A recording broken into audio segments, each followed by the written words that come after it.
Buenos días, soy la doctora Elda Sánchez Terán, soy residente de cuarto año del Centro Universitario de Imagen Diagnóstica.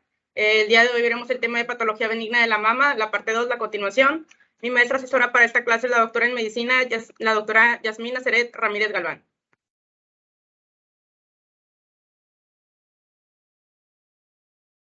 Entre los objetivos a abordar para el día de hoy, vamos a hablar básicamente de la enfermedad inflamatoria e infecciosa de la mama.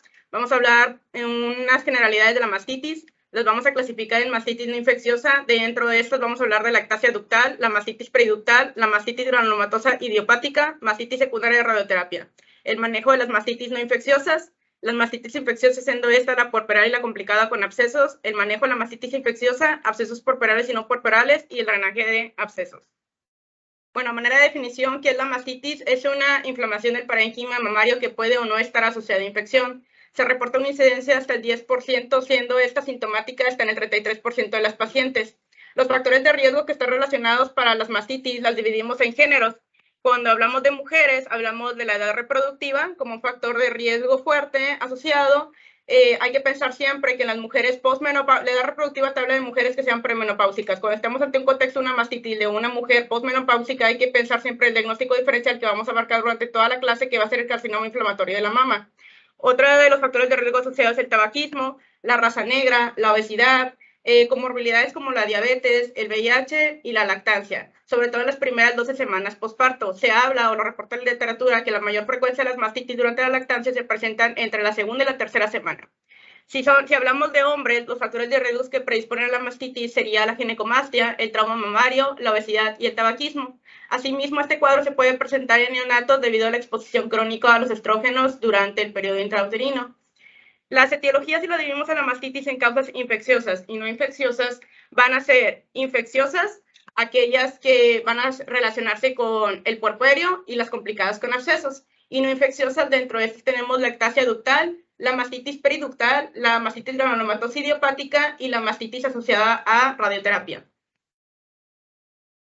Otra de las clasificaciones que nos brindan para la mastitis es si las dividimos en aquellas relacionadas a la lactancia y no relacionadas a la lactancia.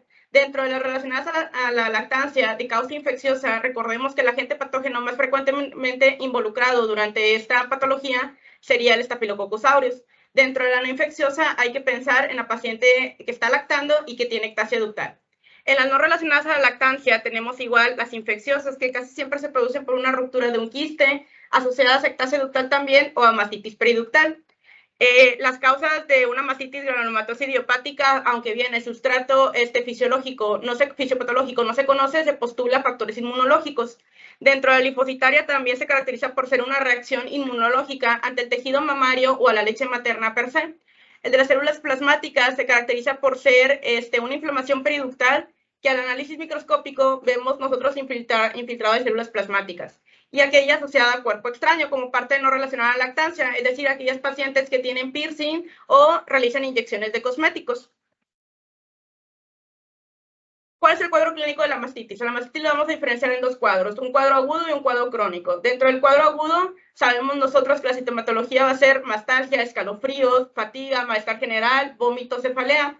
Dentro de los signos clínicos de la exploración vemos datos de respuesta inflamatoria local, lo que son eritema, edema, induración. La paciente está muy hipersensible, refiere adenopatía, y si está complicada con la principal complicación, vaya la redundancia, que es el absceso, lo percibimos a la exploración física como una masa fluctuante dolorosa, bien delimitada.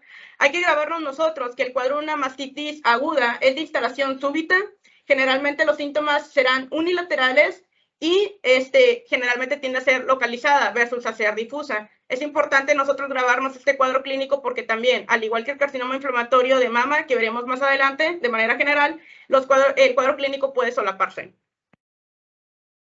En el contexto de una mastitis crónica, lo más frecuente es que la paciente refiere una hipersensibilidad a la palpación, tenga retracción del pezón y esté asociada a adenopatía. Y el signo clínico al momento de la exploración clínica se percibe más como un nódulo palpable. Estos síntomas también tienden a ser unilaterales. Entonces, en la mastitis, ¿cuál es el rol en los estudios de imagen? Tenemos los tres modalidades de estudio de imagen. El ultrasonido lo vamos a indicar como la primera modalidad de elección para la evaluación de la misma, sobre todo en aquellas pacientes donde sospechemos complicaciones, es decir, donde haya evidencia o se sospeche absceso o fístulas cutáneas, donde los síntomas y los signos sean inconsistentes, es decir, aquella paciente que se sale del cuadro clínico de la mastitis aguda que les comenté, los síntomas se instauraron de manera lenta y progresiva, los síntomas son bilaterales y aparte son difusos. O aquellos casos atípicos. ¿Cuáles son los casos atípicos? Aquellas mujeres que no estén lactando, aquellas mujeres que no haya evidencia de un traumatismo mamario, es decir, a la exploración física no hay abrasión o laceraciones, y aquella paciente que se presenta como una infección difusa, no tanto local. Asimismo, como aquellas pacientes que sean refractarias al tratamiento, es decir, una vez instaurado el diagnóstico de una mastitis por medio de la clínica, se empieza a la paciente a otorgar tratamiento. Se deja un esquema de 7 a 14 días para la resolución del cuadro y la mayoría de nuestras pacientes van a remitir dentro de los 5 a los 7 días. Entonces, cuando se hace refractario el tratamiento, está indicado la realización del ultrasonido. Asimismo, otras modalidades con las que contamos es la mamografía. Generalmente en una fase aguda nunca le indicamos, eso solamente ante la sospecha de malignidad contra el principal diagnóstico diferencial que ya les he comentado. También está de utilidad utilizarla en mujeres posmenopáusicas porque todo hallazgo de esto en mujeres posmenopáusicas hay que descartar la presencia de malignidad, así como los casos atípicos que ya les englobé cuáles serían acá. Entonces, el diagnóstico en sí de la mastitis es un diagnóstico que se hace clínico y basado en la exploración física. Hay que tener en cuenta también otras modalidades que utilizamos no de manera muy rutinaria es la resonancia. La resonancia magnética de mama la dejamos con contraste, la dejamos para los casos que sean refractarios también al tratamiento o en las presentaciones agresivas de la patología. Y al ser considerado dentro de la clasificación BIRATS como un 4A, está obligado siempre el análisis histopatológico para poder realizar el diagnóstico diferencial con el carcinoma inflamatorio de la mama.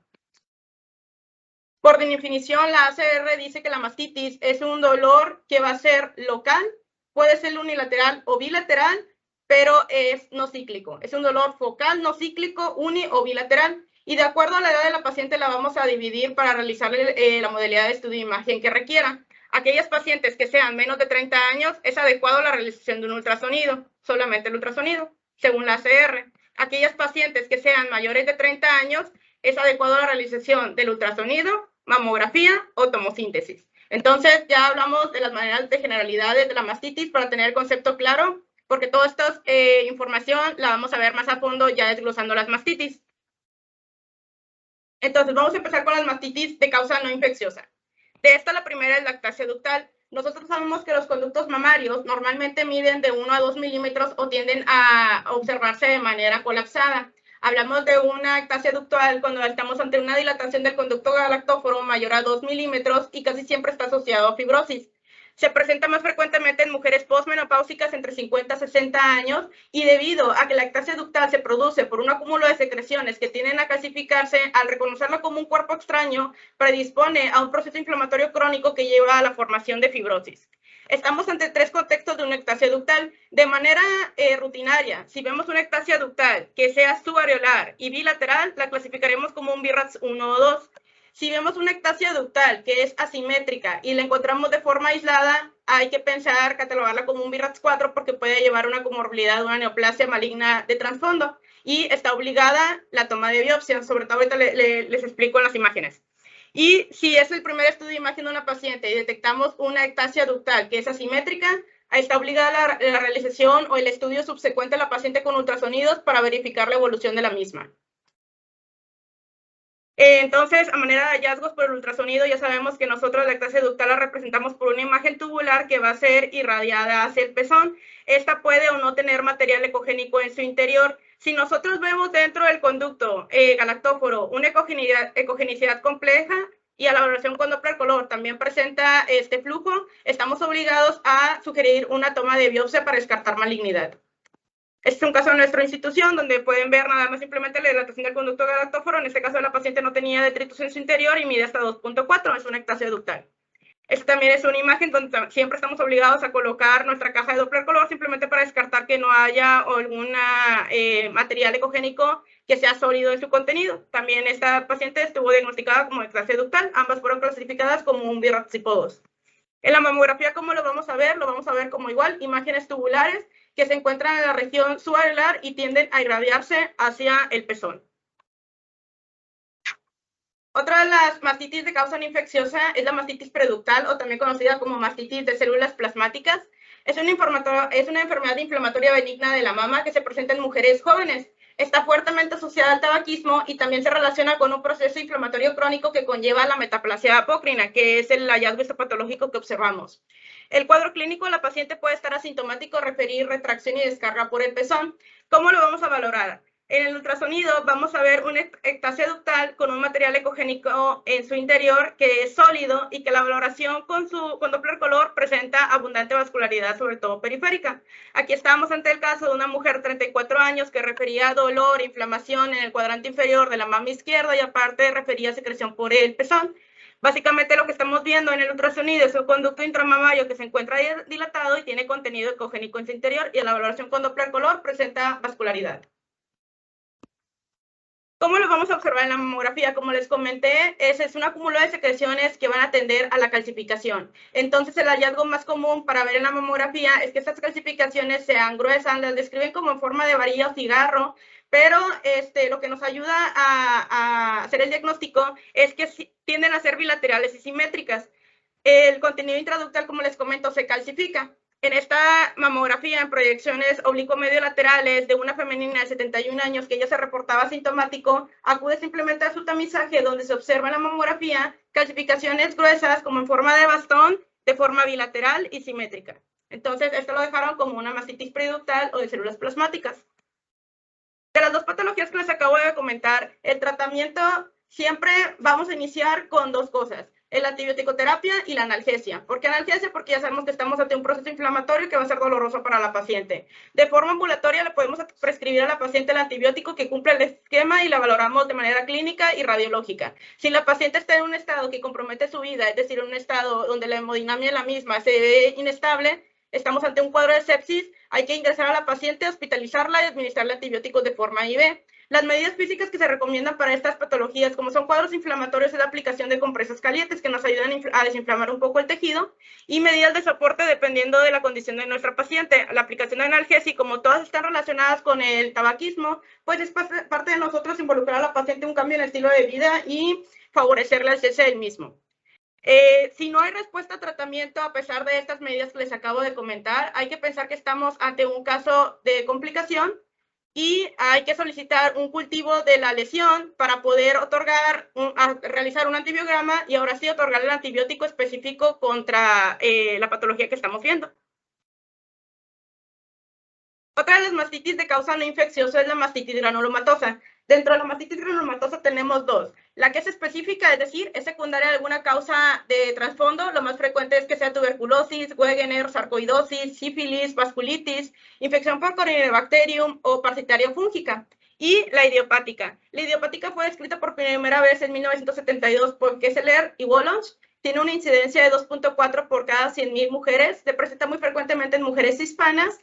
Y la causa, aunque es una enfermedad inflamatoria de etiología desconocida, se postulan factores inmunológicos porque se ha visto que las pacientes responden bien al tratamiento con corticoide y aparte durante la biopsia se ve un infiltrado linfocítico. Entonces, por eso el factor inmunológico autoinmune es el sustrato que más, la teoría que más se acepta, pues.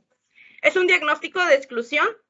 En el patrón histopatológico, el análisis del microscopio que vamos a ver, lo característico es que se vean granulomas no caseificantes avasculares lobulares. Podemos ver también lo que sea necrosis grasa, infiltrado linfocítico, fibrosis en etapas tardías o la formación de abscesos. La mastitis granulomatosa, hablando de la idiopática, se presenta en mujeres jóvenes menores de 50 años, en aquellas mujeres que se encuentran lactando o durante los primeros 6 años después del parto o del embarazo, y tiende a ser unilateral. El cuadro clínico, como la mayoría de las mastitis, va a ser una masa dura, firme. Esta va a tener un respeto subarelar. Puede haber o no cambios en la coloración, en la piel, de los tipos piel de naranja, puede estar ulcerada, puede tener inversión del pezón y hasta el 50% de los casos va a estar asociado a mastitis.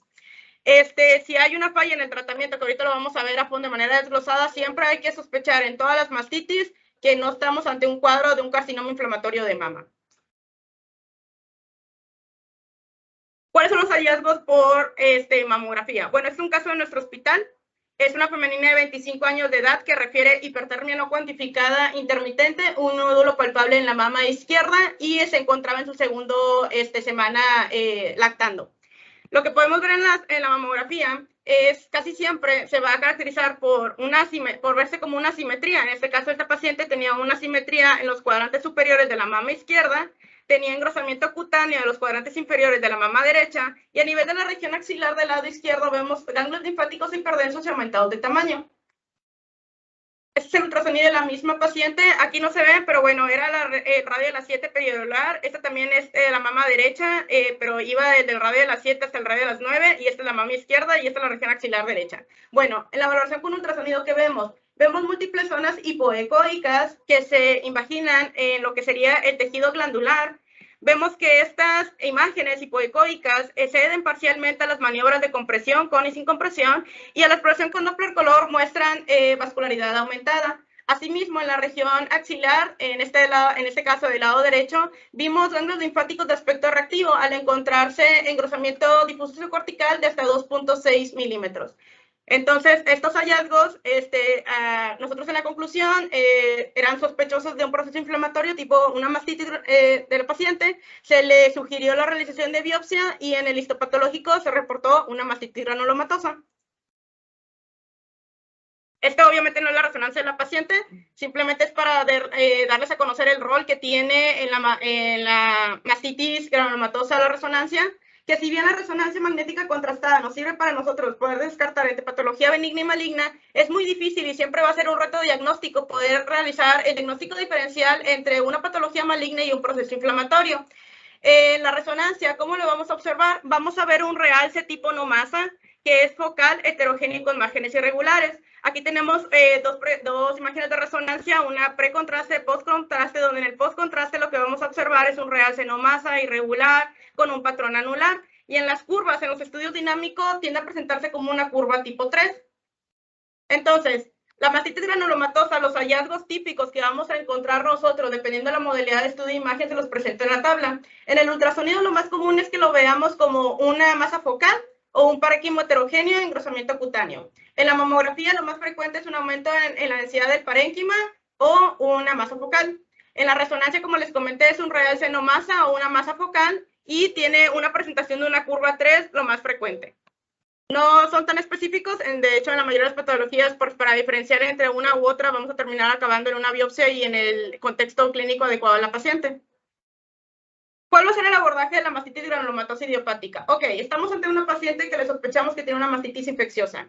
Hay que iniciar el tratamiento con antibiótico-terapia. Si la paciente no responde, ahora sí, el siguiente cuadro sería la evaluación radiológica, la realización de un ultrasonido, con la toma de biopsia y el envío de cultivo. Si en la toma de biopsia no damos para mastitis granulomatosa idiopática, pues hay que ver cuál fue el reporte que nos dieron e implementar el tratamiento adecuado para el paciente. Si sale que sea una mastitis granulomatosa idiopática y estamos ante el contexto de una paciente con un cuadro leve, lo adecuado sería dejarlo en vigilancia. Si estamos ante un cuadro moderado a severo, ahora sí, iniciamos con el gol estándar, ahorita lo vamos a ver más desglosado, que serían los corticoides.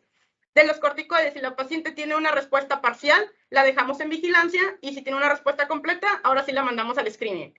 Si hay una contraindicación para el uso de corticoide, dependiendo del contexto clínico de la paciente, las opciones que tenemos es dar moduladores de la enfermedad, que es el metotrexato y la bromocriptina. Si tenemos igual una respuesta completa, la mandamos otra vez de regreso a vigilancia del screening y si hay una respuesta parcial, ahora sí hablamos a cirugía.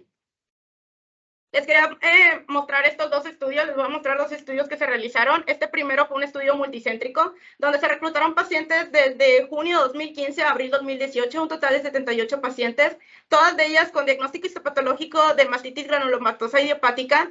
Este estudio lo dividimos en dos grupos. Un grupo que se llamó esteroide local, que consistía básicamente en una inyección intralesional de triamcinolona. Eran 23 miligramos por 1 cc. Se aplicaba una vez al mes y en conjunto con esteroide tópico, que también era triamcinolona al 0.1%, que se aplicaba 2 veces al día. Todo esto era por un mes, cada mes. Y el grupo 2 lo formaba el grupo de los pacientes que que consumieron esteroide sistémico. Estas eran metilprednisolona de 32 miligramos una vez al mes.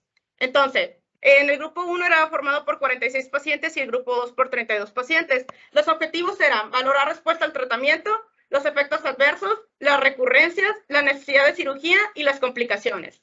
En la primera tabla podemos observar que los pacientes que conformaban el grupo 1, que eran los de esteroide local, tuvieron una mejor tasa de respuesta, ya sea completa o parcial, que el grupo 2. Lo pueden ir observando si van comparando según las intervenciones. Asimismo, en el seguimiento que se dio en una media era de 2 meses, pero que se le dio a los pacientes, se vio que la recurrencia se presentaba en mayor cantidad en el grupo 2, es decir, aquellas pacientes que estaban sometidas al tratamiento sistémico. La necesidad de cirugía se vio que fue mayor en los pacientes también del grupo 2, y las complicaciones con abscesos también se dio más frecuentemente en el grupo 2. Todos reportaron una P menor a 0.05, que se define por definición como significativo, un hallazgo significativo. Aquí es una imagen que estaba extraída de este artículo, donde básicamente ponen o cómo se realiza la inyección intralesional de triamcinolona. Ustedes pueden ver que la flecha más delgadita es la aguja que va metiéndose al centro de la lesión. Después ya se inyecta el esteroide y pues esta era la lesión, ¿no? Era una masa hipoecoica en la mama. Posteriormente a esta paciente, a 2 meses que estuvo en tratamiento, que se le aplicó una vez en un mes y otra vez en otro mes, podemos ver que básicamente la respuesta fue completa, ya no vemos la lesión. Entonces, simplemente para que veamos nosotros, este tipo de tratamiento, ahora considerado la piedra angular del tratamiento, es el tratamiento de elección, pues sí funciona. Este fue otro de los casos, otro artículo, donde igual eran pacientes con mastitis granulomatosa idiopática, pero en este estudio sí se incluyeron pacientes complicadas. ¿Complicadas con qué? Con abscesos o fístulas. Igual, teníamos 2 grupos, un grupo 1 que era el esteroide local, que ya les dije en qué consiste el ser parte del esteroide local, y el grupo 2 que era cirugía. Dentro de cirugía entraba la excisión local, la excisión amplia o la mastectomía. Y lo que se valoró en este estudio fue la respuesta al tratamiento, el tamaño de la lesión y la recurrencia de la misma. También se pudo ver que de 72 pacientes, las que hubieron respuesta completa o parcial fue en el 70 de ellas. O sea, un 97% de nuestras pacientes, bueno, de las pacientes, tuvieron una respuesta completa o parcial. No se vio recurrencia en el grupo 1 versus en el grupo 2, donde la tasa de recurrencia también se detectó en el 31.2%, con una diferencia menor a 0.001. Y asimismo también el diámetro inicial de la lesión en el grupo 1, pueden ver que la mediana es de 23 y después de la primera sesión el diámetro de la lesión disminuyó a 16. Entonces hay una serie de estudios donde se reportan estos hallazgos y entonces consideramos ahora que para la mastitis granulomatosa idiopática, ya haciendo el diagnóstico histopatológico, la primera línea de tratamiento va a ser la inyección intralesional de triamcinolona en conjunto con la administración del esteroide tópico. Son las imágenes clínicas de una paciente. Esta paciente había sido sometida múltiples veces a intervenciones quirúrgicas, tenía al menos 3 o 5 cicatrices, estaba abscedada, tenía fístula, retracción del pezón, y esta imagen es post-tratamiento. Después de 5 sesiones vemos que hubo una respuesta completa. Básicamente lo único que le quedó a la paciente fueron las cicatrices de las intervenciones que tenía previamente. Aquí es un ultrasonido, no es la misma paciente, pero básicamente para especificar por ultrasonido la evolución de estas pacientes. Esta paciente simplemente fue sometida a 2 intervenciones. Al inicio del ultrasonido vemos una lesión que es una masa hipoecórica de bordes mal definidos e irregular. A la medía primero de manera inicial pretratamiento 27 milímetros. Posterior a la primera dosis, la lesión pues se modificó bastante, hubo mejoría, ahora el diámetro máximo de la lesión era de 10 milímetros y cumpliendo su esquema, en este caso particular de 2 meses, pues la lesión ya no estaba, era una respuesta completa al tratamiento. Bueno, entonces, ¿cuál va a ser el abordaje de la mastitis granulomatosa idiopática? Siempre, en cualquiera de las patologías que vamos a ver, hay que descartar que no sea cáncer, que no estemos ante el contexto de una mastitis granulomatosa específica, porque como estas tienen una causa secundaria, pues si no tratamos la causa secundaria no se va a resolver. Hay que solicitar cultivos y dar antibióticos en caso de ser necesario. Entonces, el tratamiento de primera línea será la inyección local con el esteroide tópico, la inyección local de esteroide, obviamente. Hay que valorar tanto de manera clínica como radiológica a través del ultrasonido la respuesta al tratamiento en un lapso entre 3 y 4 semanas para ver la respuesta y hay que repetir el tratamiento si lo consideramos iniciado y necesario, es decir, si los hallazgos persisten y la sintomatología de la paciente continúa sin cambios. Y también podemos o no asociarlo a administración de esteroide oral a bajas dosis de 0.5 miligramos por kilo. ¿Cuándo vamos a hacer una interconsulta con cirugía? Bueno, cuando estemos con un absceso que no cicatriza, una mastitis granulomatosa idiopática que persista para hacer del tratamiento a largo plazo tanto con el esteroide local como el esteroide oral. Cuando sea una mastitis granulomatosa que sea residual y focalizada pero persista, o cuando las recurrencias son frecuentes y que no responden a pesar de establecer un tratamiento a largo plazo con esteroide local y esteroide sistémico. Ahí es cuando cirugía entra en papel. Ya por último, de las mastitis no infecciosas, la mastitis secundaria de radioterapia. Bueno, obviamente aquí la toxicidad se da directamente de la radioterapia al tejido mamario, que sabemos que es muy susceptible a los cambios por radiación. Esta se presenta en los pacientes que tuvieron cáncer de mama y fueron sometidas a cirugía conservadora o en aquellas pacientes que tienen una neoplasia torácica y que se les tiene que dar radioterapia. Los hallazgos que vemos es ir desde una reacción cutánea eritematosa hasta engrosamiento cutáneo con induración de la piel y del tejido subcutáneo que desemboca en fibrosis. Obviamente, en estos contextos de esos pacientes muy particulares, el contexto de que la paciente recibió radioterapia pues es de suma importancia y el diagnóstico no lo vamos a hacer por ultrasonido, todas las mastitis se ven igual, simplemente es la biopsia percutánea la que nos va a decir cuál va a ser el nombre final que le vamos a otorgar. Se ven igual, vamos a ver un engrosamiento cutáneo, podemos ver edema intersticial, necrosis grasa, en la mamografía calcificaciones distróficas, retracción focal de la piel o atrofia glandular. Entonces, básicamente, el nombre de secundaria de radioterapia es por el antecedente de la paciente y porque la necesidad de la biopsia se pidió y se reportó esos cambios histopatológicos que les comenté. Ahora vamos a ver las mastitis infecciosas. Dentro de las mastitis infecciosas tenemos la puerperal y la complicada con absceso. La mastitis puerperal es una infección del parénquima mamario que se da durante la lactancia. La incidencia se reporta de 1 hasta el 24% de los pacientes y la complicación principalmente con absceso se presenta en el 11% de nuestros pacientes. Como sabemos, el agente patogénico más frecuentemente involucrado en esta sería el Staphylococcus aureus, siendo el segundo rango el Streptococcus species.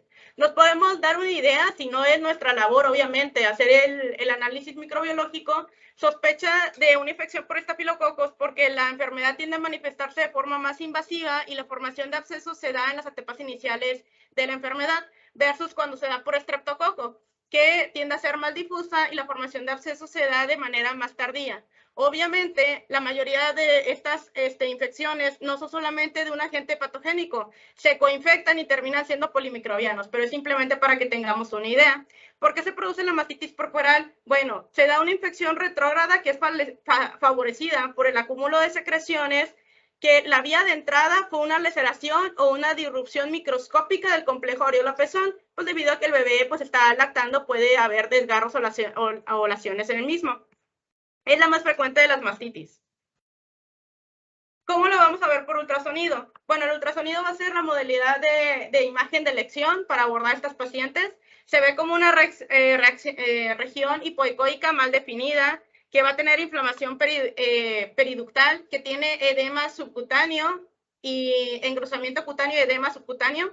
Y a la exploración con Doppler color va a tener aumento de su vascularidad. Asimismo, hacer un proceso inflamatorio infeccioso va a tener borramiento y aumento de la cogenicidad de los planos grasos adyacentes. También, como en toda la patología infecciosa inflamatoria, la exploración de la axila es obligatoria porque pues, podemos ver ganglios linfáticos de aspecto reactivo que van a tener engrosamiento de su cortical de forma difusa. Este es un caso de nuestra institución. Es una femenina de 30 años que está lactando. Refiere desde hace 20 días induración de la mama izquierda con salida de secreción purulenta que fue tratada con antibiótico en su momento. Aquí lo que nos llama primero la atención, si bien estoy viendo mastitis puerperal y no complicada, pues la verdad es que nuestras pacientes, la mayoría no llega con una mastitis nada más, llegan ya complicadas con abscesos. Entonces, lo que primero llama la atención es esta colección heterogénea que vemos que está ubicada en el reporte se dejó a 17 milímetros de lo que sería la piel y aunado a esta vemos el edema, trayectos fistulosos, engrosamientos cutáneos de hasta 4 milímetros. Asimismo, la exploración con Doppler color presenta aumento en el flujo de la misma. Se le realizó una mamografía a esta paciente y lo que veíamos o se reportó fue en la mama izquierda una asimetría global de la misma que estaba asociada a engrosamiento cutáneo. En este caso se reveló que estaba hasta 5 milímetros el mismo. Entonces, esto se dejó como datos en relación a un proceso inflamatorio de la mama con colección, debido a que la paciente se encontraba en etapa de porpuerio, se dejó relacionada a esta, se realizó una biopsia también y pues bueno, debido al contexto de la paciente se dejó como una mastitis porpueral. Entonces, los hallazgos por mamografía básicamente puede verse nada más como un aumento de la densidad mamaria, que es de tipo trabecular, un engrosamiento cutáneo, pero como cualquier mastitis, como les comenté, y más en fase aguda, debido a que el proceso está muy activo, es inflamatorio, es infeccioso, no se realiza de fase aguda, simplemente en aquellos de sospecha, que sean atípicas, que sospechemos que sea un carcinoma inflamatorio de mama. El manejo de la mastitis corporal, bueno, la piedra angular del tratamiento va a ser la extracción continua de la leche, entonces hay que favorecer o dejar que la mamá continúe lactando si no hay otra contraindicación más, en conjunto con el antibiótico. Como sabemos nosotros, el estafilococos, como les comenté, es la principal causa en la mastitis corporal, entonces nada más hay que corroborar la historia clínica de nuestra paciente. Si la paciente no tiene antecedente que haya tenido estafilococos aureus que sean resistentes a meticilina, que es el tratamiento de elección en su momento, bueno, podemos dar de forma ambulatoria cefalexina y dicloxacilina. Si la paciente por algún motivo requirió internamiento, iniciamos con cefazolina u oxacilina. Si la paciente tiene historia previa de tener estafilococos aureus resistente a meticilina, lo adecuado sería de forma ambulatoria iniciar con Bactrim, que es el trimetoxazol, y si es de manera hospitalizada, iniciamos con Banco. Asimismo, damos medidas físicas, igual el uso de compresas calientes para contribuir a la desinflamación del tejido mamario, y siempre hay que recomendar una adecuada higiene personal de parte de la paciente. El esquema antibiótico se tiende a establecer en un margen de 7 a 14 días, se dice que se cumple un esquema completo, aunque la mayoría de los pacientes reportan mejoría entre 5 a 7 días. Y siempre hay que dar analgesia. Bueno, el absceso corporal, como sabemos, es una complicación de la mastitis corporal. Es una colección de material purulento. Los abscesos corporales se llegan a ver hasta en el 11% de las pacientes. Los factores de riesgo, el principal es que la paciente sea su primer embarazo y se encuentra durante las primeras fases de la lactancia. Es común, obviamente, en mujeres de edad reproductiva. El 40% de los agentes etiológicos que se cultivan va a ser polimicrobianos y se llegan a coinfectar hasta el 50% por agentes anaerobios. ¿Cómo lo vamos a ver? Bueno, como un absceso es una masa fluctuante, dolorosa, bien delimitada, que tiene datos de respuesta inflamatoria local, el eritema, el edema, el calor, la hipersensibilidad a la palpación. Y, como ya sabemos, se produce por una laceración por traumatismos que se darán durante la lactancia. ¿Cómo lo vamos a ver en ultrasonido? Como vemos todas las colecciones. Una colección líquida que tiene detritus en su interior, puede ser anecoica, hipoecoica, de morfología irregular, heterogénea, que va a proyectar reforzamiento acústico posterior a la evaluación con Doppler color, va a tener aumento de su vascularidad. ¿Cómo lo vamos a ver por mamografía? Generalmente lo vamos a ver o como una asimetría o como nódulos. Lo vamos a ver como asimetrías o como nódulos. Esta mamografía, esta paciente, se veía una asimetría en los cuadrantes superiores y un nódulo que al realizar el ultrasonido complementario lo que observamos fueron que eran colecciones simplemente que tenía ahí nuestra paciente. Ahí lo tengo.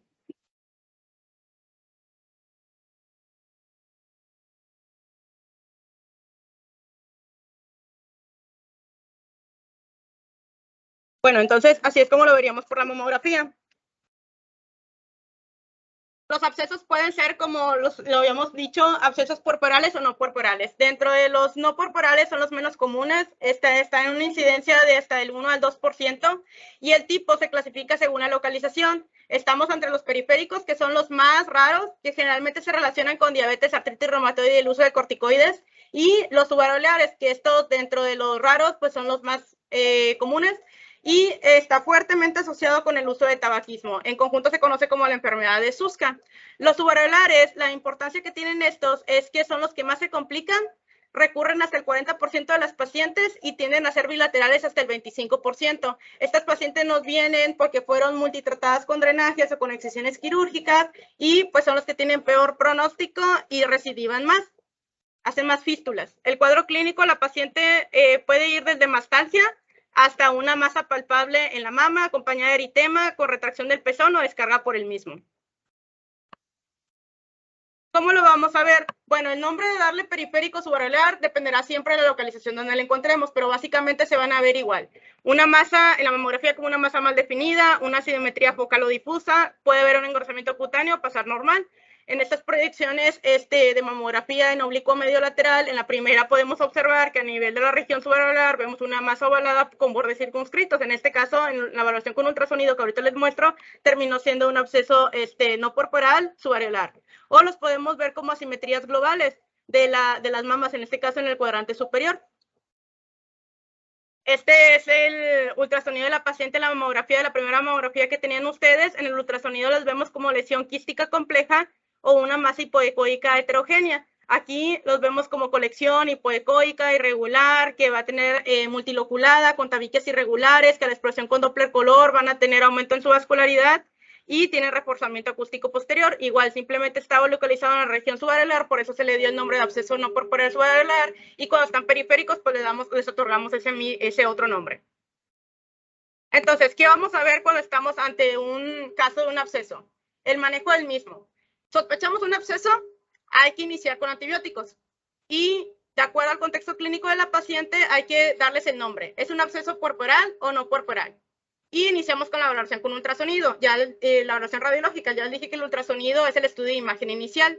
Si la colección no es líquida, hay que preguntarnos si no estamos ante el caso de un carcinoma inflamatorio de la mama. Y hay que realizar la mamografía y la toma de biopsia con aguja de corte, si es necesaria, para establecer el diagnóstico. Si aún así la colección igual no es líquida, pero el contexto clínico de la paciente, el cuadro clínico nos dice que la sospecha es un absceso, hay que continuar con el antibiótico, hay que decirle al clínico que le esté revisando de manera subsecuente y hay que repetir el ultrasonido si los síntomas empeoran. Si la colección es líquida, ahora sí, entramos con aspiración, con una aguja de 18 gauge, hacemos lavados con suero salino y enviamos material a microbiología para que nos digan pues cuál es el agente etiológico involucrado. Y vamos a repetir el ultrasonido en un lapso de 7 a 14 días que cumpla la paciente el esquema de tratamiento, pero puede ser antes si obviamente la sintomatología de la paciente empeora. Ahora, ya cumplió la paciente 7 a 14 días de esquema con el tratamiento. Ya no hay síntomas residuales, hay que ver en qué contexto ubicamos a la paciente. Si era un absceso puerperal, hasta ahí termina nuestra vigilancia, porque lo estamos asociando a que sea eso. Si es un absceso no puerperal y es el primer episodio de la paciente, estamos obligados a realizar el estudio complementario con mamografía. Si hay una respuesta incompleta, a pesar de ya cumplir 14 días con el esquema de antibiótico-terapia, hay que hacernos la pregunta si no estamos ante un carcinoma inflamatorio de la mama. Hay que repetir el ultrasonido, verificar el hallazgo del cultivo y mandar antibiograma. Y igual, si persiste la colección, está también permitido realizar otra vez aspirado, lavado con solución salina y mandar el material a microbiología. Una vez que tengamos el resultado del antibiograma, podemos hacer el ajuste en el tratamiento para dar el antibiótico que sea mayor sensible al agente patógeno con el que nos encontremos y ahora sí, en un segundo tiempo, de 7 a 14 días otra vez, volver a valorar la respuesta tanto clínica como radiológica del paciente. La paciente ya cumplió sus 7 a 14 días posteriores a que tuvimos el antibiograma y nos dijo a cuál era sensible. Bueno, si no hay síntomas residuales, ahora sí la mandamos a seguimiento clínico de 3 a 6 meses. Si hay una respuesta clínica incompleta, estamos obligados a repetir el ultrasonido, a verificar el cultivo y a solicitar antibiogramas, porque recuerden que siempre se va a venir infectando, entonces va a terminar siendo polimicrobiano todo. Volvemos a realizar aspiración, lavados con suero salino. No hay un número específico que te dicen, ¿sabes qué? Hasta aquí deja de aspirar o deja de hacer lavados con suero salino. Se dice, y la mayoría de la literatura reporta, que con 2 a 3 de estas intervenciones es suficiente. Si estamos en el contexto de una paciente que ya la realizamos 3 a 5 intervenciones, dependiendo del contexto clínico de la paciente, hay que ver la posibilidad de dejar un catéter colocado y hacer una interconsulta con cirugía. Vamos a ver lo que es el drenaje percutáneo guiado por ultrasonido. Ahorita se considera la modalidad de intervención mínimamente invasiva, que es el tratamiento de elección para drenajes. Las indicaciones del drenaje percutáneo van a ser 3 básicamente. La mastitis que sea complicada con absceso, grandes hematomas o seromas a tensión. ¿Cuáles son las ventajas que tiene el drenaje percutáneo versus el drenaje quirúrgico? Pues obviamente sabemos que es un procedimiento que lo hacemos de forma ambulatoria, la anestesia que se requiere es una anestesia local y obviamente involucra un menor costo. ¿Cuál es el material que utilizamos nosotros para realizar un drenaje percutáneo? Va a ser campos estériles, guantes, gasas, la lido, la aguja lidocaína al 2%, la aguja hipodérmica de 23 gauge, una jeringa de 10 mililitros, la solución salina y clorhexidina para realizar la asepsia de la paciente. Entonces, con este material podemos realizar un drenaje percutáneo. ¿Cuáles son las técnicas del procedimiento? Básicamente son 5 las técnicas. Lo primero es realizar una evaluación de la colección por ultrasonido. Por esta misma, lo que queremos ver es la ecogenicidad de la lesión, la presencia o no presencia de tabique, porque ver la ecogenicidad y esas características nos van a dar la pauta para decidir qué aguja utilizar de drenaje. Tenemos agujas finas y el Avocat. Entonces, ya una vez viendo estas características de la lesión, vamos a saber cuál aguja utilizar. También nos ponen que el punto de corte, de acuerdo a la literatura, para decidir hacer aspirados o ya colocar un drenaje de manera definitiva, son abscesos mayores de 3 centímetros. Si es mayor de 3 centímetros, en ocasiones está adecuado el dejar un catéter de forma fija. El siguiente proceso es la planificación de la vía de abordaje. ¿Por qué? Porque el objetivo final va a ser realizar el drenaje de toda la colección. Y obviamente, si la paciente es puérpera, queremos que conserve la lactancia. Entonces, hay que ver bien la entrada por donde vamos a realizar el drenaje. Después vamos a hacer la asepsia y la anestesia. Vamos a limpiar con clorhexidina. Posteriormente, infiltramos lidocaína al 2% desde el punto de entrada hasta la colección. Y ya una vez que estamos ahí, procedemos con el drenaje. Ya ponemos lo que sería la aguja, el Avocat. Posteriormente, guiado por ultrasonido, nos dirigimos hacia la colección. Evacuamos la colección. La primera muestra, tengan cuidado de no colapsar todo. La primera muestra tenemos que mandarla a Bacter para que nos digan qué sale en el cultivo y el antibiograma de una vez aprovechamos ahí. Y posteriormente, ya sacando, extrayendo el líquido, hacemos purgaciones o lavados con solución salina.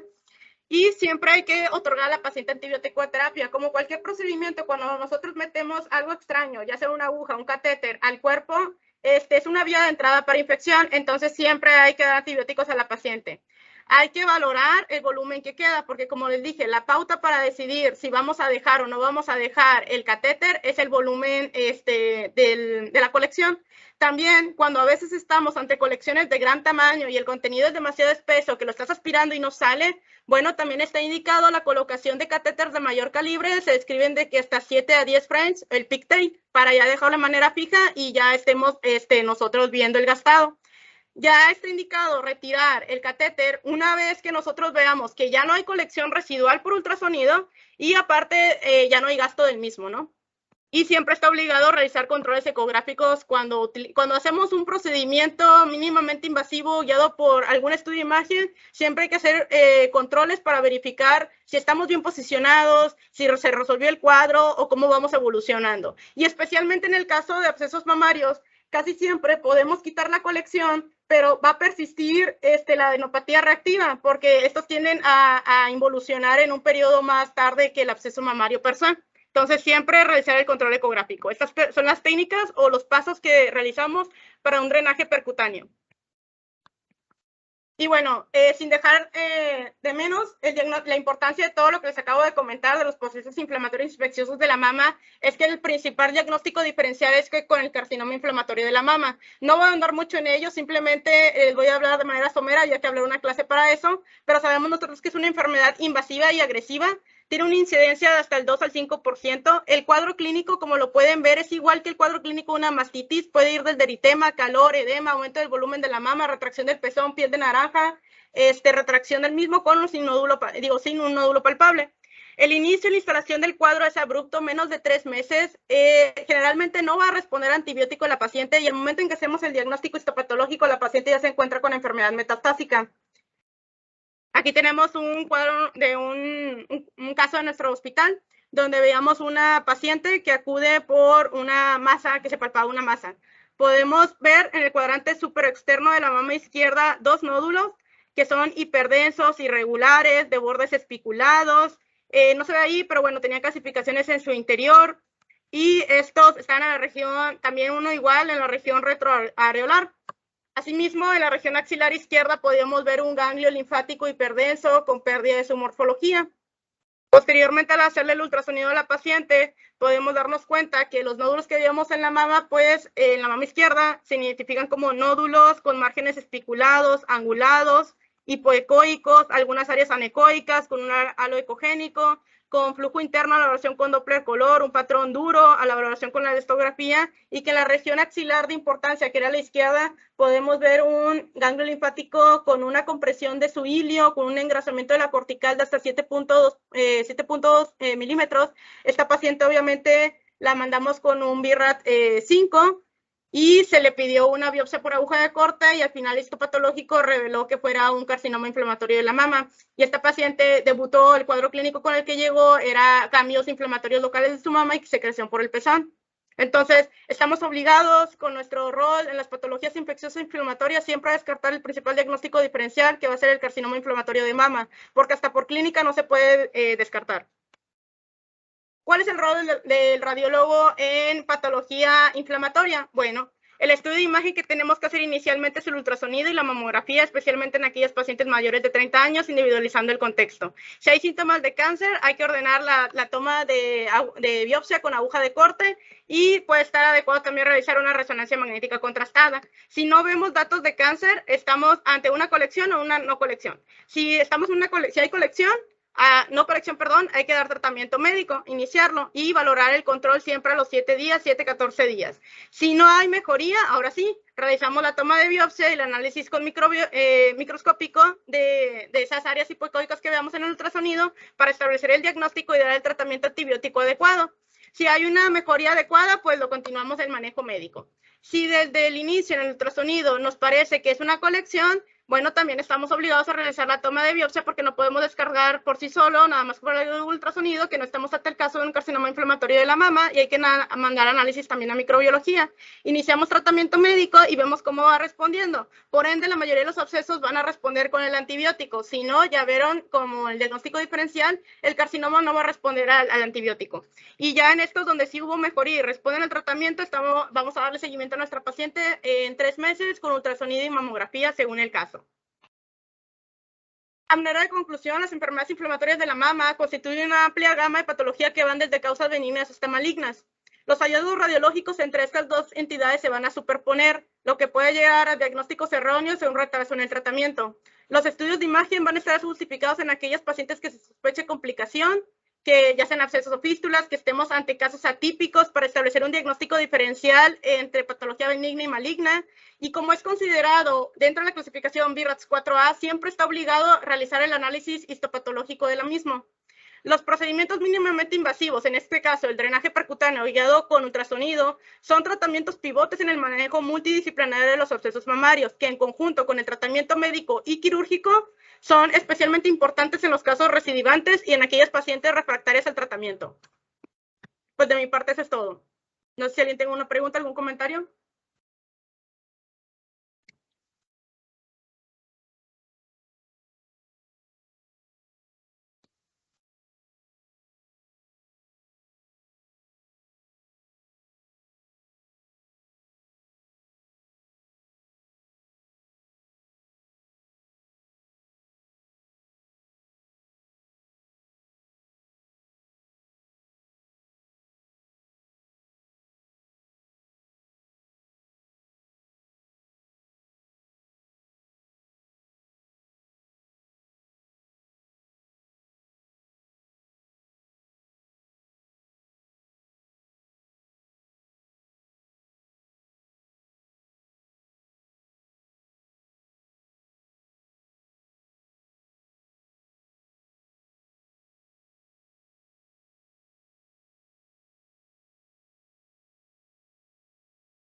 no voy a comprometer a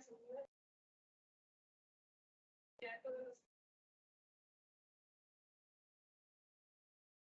Número uno, porque los equipos que tenemos ahí en el eco, pues el traductor no da para mano, entonces no estamos nada más a decir si hay un acceso o no hay un acceso.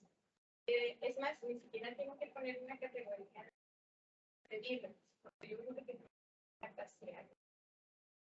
Esa sería la única situación. Si la paciente no tiene antecedente de lactancia y es una paciente mayor, la recomendación es que se espere al día siguiente para poder valorarla nosotros. Y luego la otra parte va enfocada con la del tratamiento, que eso es como un punto que genera conflicto, porque si bien a nosotros nos molesta que invadan nuestro terreno, también es bueno para ciertas pacientes ayudarlas a no estar tanto tiempo sin recibir un tratamiento adecuado. Y entonces, la recomendación sería, o lo que yo haría en este caso es, si conmigo se presenta una paciente que ya tiene su médico ginecólogo, su cirujano, que ya la está consultando, que de hecho él fue el que la refirió conmigo, pues mi tarea o mi papel es hacer el diagnóstico y mi recomendación de parte de imagen, del seguimiento de imagen. Pero si la paciente que estamos viendo es una paciente que llegó con nosotros porque sabía que se tenía que revisar la mama, pero no sabía con qué especialista acudir, y que la mayoría de las veces nos toca ver pacientes con dificultades económicas y no sabemos que ahorita la parte del sistema de salud pues no es la mejor. O sabemos que ya la han tratado en otras ocasiones, no ha tenido éxito respecto a este cuadro de patología infecciosa, sí sería bueno y sí sería prudente que nosotros como radiólogos y también como médicos, que tenemos una célula como médicos y una cartera que nos permite indicar antibióticos, nos permite aplicar esteroides, podamos y tomemos la decisión de hacer todos esos procedimientos que mencionó él. Pero les digo, es un terreno como muy oscuro, porque siempre se debe ser tratando de respetar al médico que nos envía las pacientes, pero también pensando en ayudar a las pacientes que nos toca recibir. De toda la parte terapéutica que presentó Elda, yo lo único que remarcaría es, por ejemplo, en la parte del virus, de las pacientes que tienen ectasia. Ustedes saben que la ectasia la encontramos en muchos casos y no a todas les vamos a dar antibióticos. ¿Por qué? Porque la mayoría es un hallazgo incidental, la paciente ni le duele ni se queja y lo ha tenido toda la vida, porque como dijo él, lo que causa más frecuente es porque el antecedente de la lactancia cuando fue joven y ya ahorita en una edad mayor, pues se persiste la fibrosis y quedan los ductos dilatados. No se hace nada. Si presenta sintomatología, entonces sí podemos indicar antiinflamatorios y antibióticos para que se dé un poquito la molestia que tiene la paciente. Después, con la parte de las mastitis granulomatosas, es algo muy interesante. El tratamiento es algo muy cambiante. Si ustedes revisan las guías, van a cambiar cada 2, 3 años, porque desafortunadamente es una de las patologías de mama, patologías benignas, más difíciles de tratar. Muchas recaen, muchas duran años. Les va a tocar ver pacientes que tienen años con ese problema. Entonces, es un punto bien difícil. Ahorita la evidencia nos dice que tratar con esteroides intervencional, pues es lo que ha dado mejor resultado. Y es algo que también podríamos hacer nosotros. La parte del drenaje y la parte de colocación de catéteres, aunque suena como que casi no pasa en nada, sí, el paciente de repente sí puede tocarnos, y pienso que podamos ayudarla mucho antes de que llegue la necesidad de que la paciente se someta a una cirugía. Que vimos las imágenes, o sea, son cicatrices pues que te van a quedar ahí y que no es capaz de tenerlos. Entonces, nada, para que lo tomen en consideración, es algo que ustedes pueden hacer. Mi única recomendación es que en un futuro, si están por fuera, pues respetar al médico que está tratando a la paciente, comentarlo con él, platicar, y a lo mejor alguien se la va a mandar. Y si la paciente no tiene doctor, pues entonces sí, ustedes utilizan su papel. diagnóstico y también se puede tratar, pues son médicos. Gracias. Gracias.